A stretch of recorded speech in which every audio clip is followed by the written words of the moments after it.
What's going on, everybody? Anthony coming at you here with another video. Hope everyone is doing well.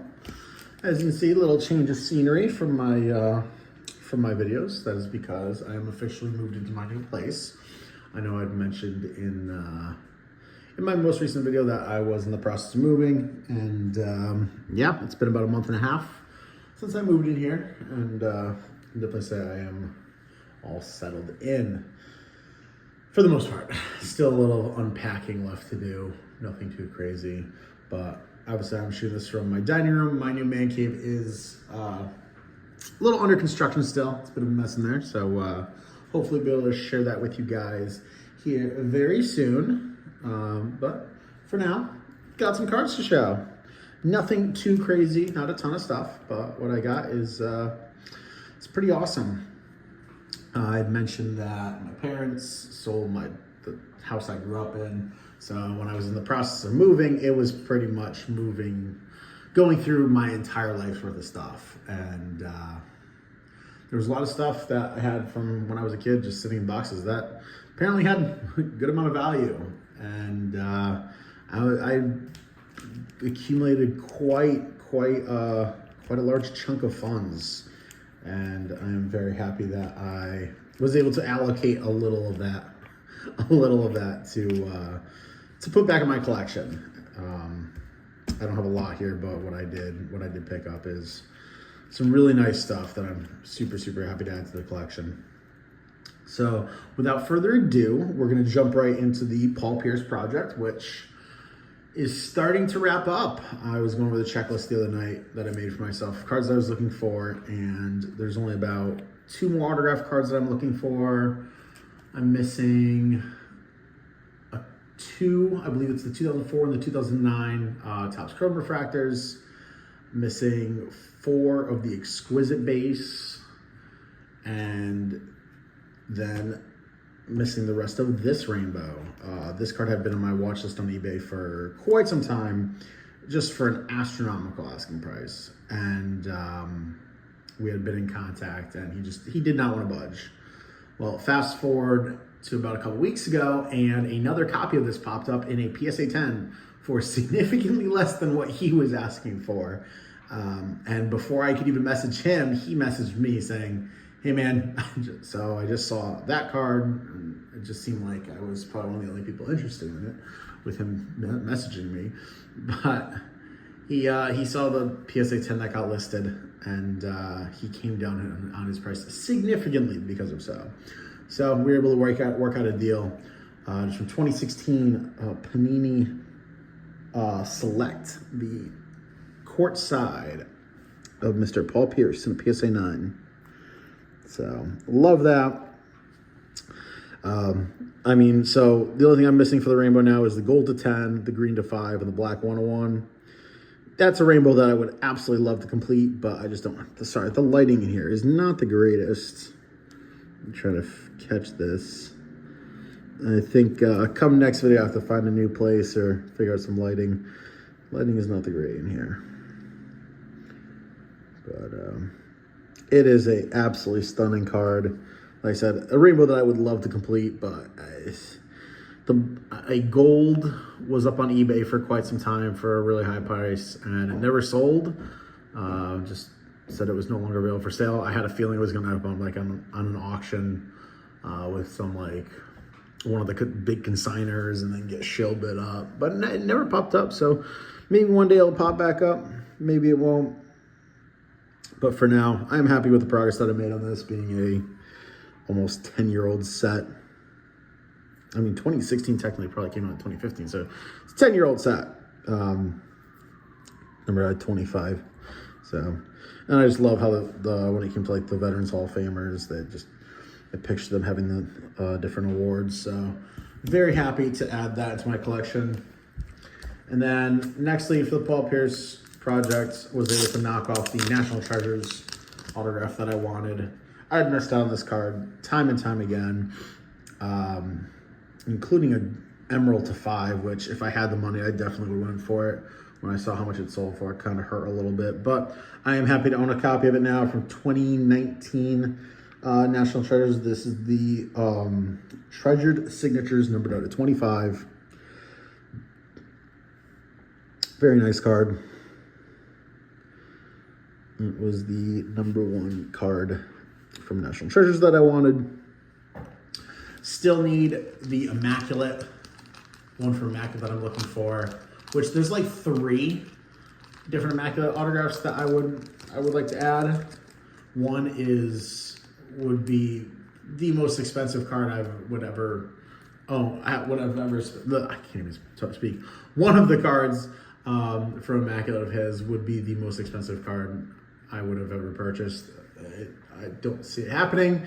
The second would probably be, if it popped up on auction, I would probably have to spend the same, if not more, than what I paid for the Exquisite Inscription Auto. And then the other one, it's a recent Immaculate autograph, but it just never pops up for some reason. So it's just very bizarre. When the product came out, a bunch of them popped up. It's around $49, and haven't seen one since. There were just a bunch of like really streaky autographs. That's why I didn't go for it. But yeah, that collection is coming to a close, and doing that Paul Pierce project has been one of the most enjoyable things for me that I've done in the hobby for quite some time. Felt with when it came, as you can tell from recent videos. It's been a while since I really went crazy on Marco Royce stuff. Number one, he's not getting the amount of cards as he was in recent years, I should say. Probably one of the major factors being the fact that he is no longer playing in Europe. He is playing in the MLS. But there hasn't been, and he hasn't even really had any MLS cards yet. So there hasn't been an influx of new cards to get me excited. And then a lot of his older stuff is, I'm looking for super low numbered stuff, like common stuff I'm going to have. I went through my Marco Royce collection. I have a lot. So it's the really scarce stuff. And that stuff just goes for buku bucks and just money that I can't justify spending.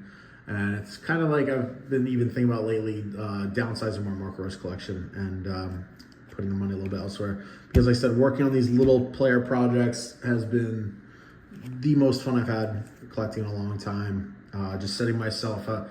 It's almost like putting a set together, because you're looking for very specific cards. And then when you find those cards, you're not just constantly like buying because you're collecting this one player. And then, oh, I really like this card that popped up, but I don't have the funds for it because I just spent all this money on all this other stuff.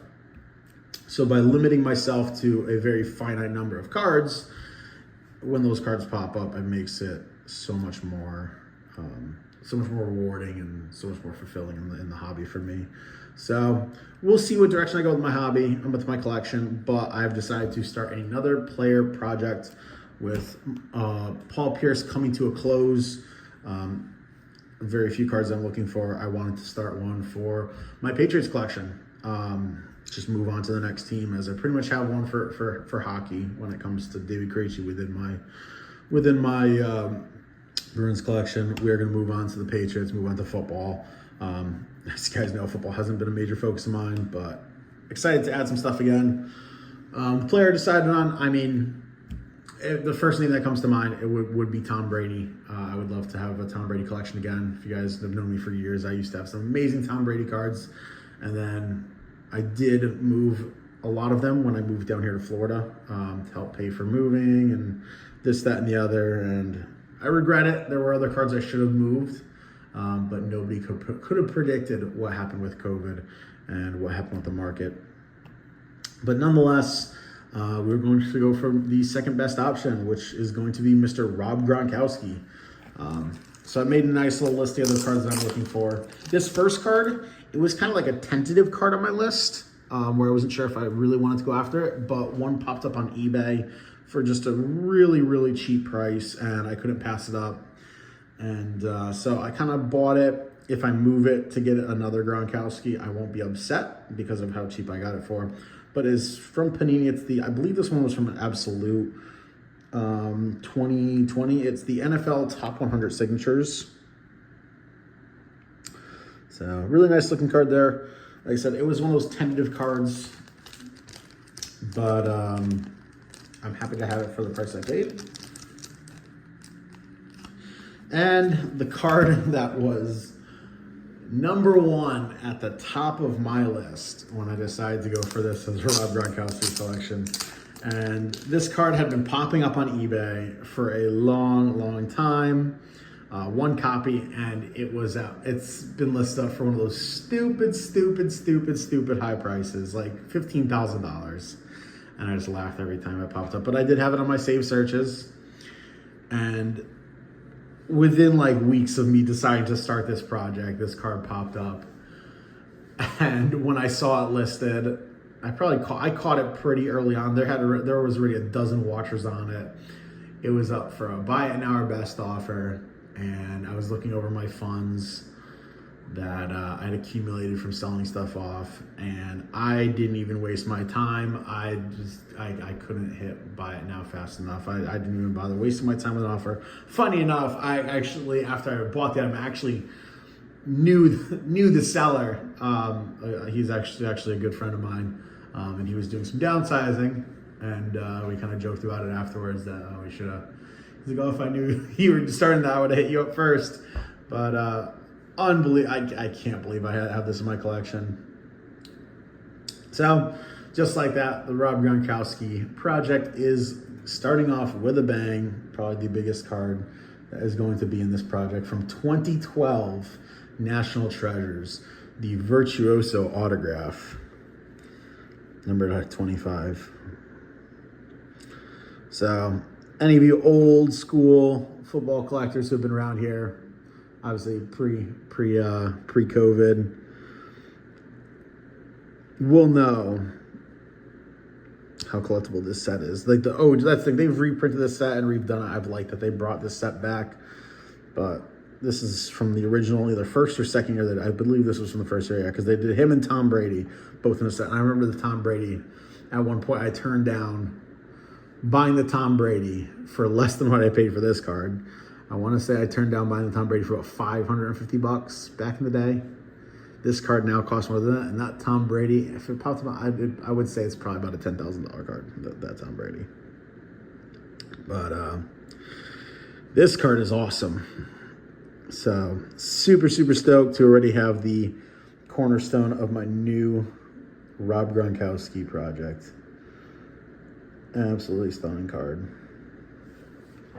So yeah, guys, that is it. I know it was a long video for 4 cards, but excited to be here in my new place.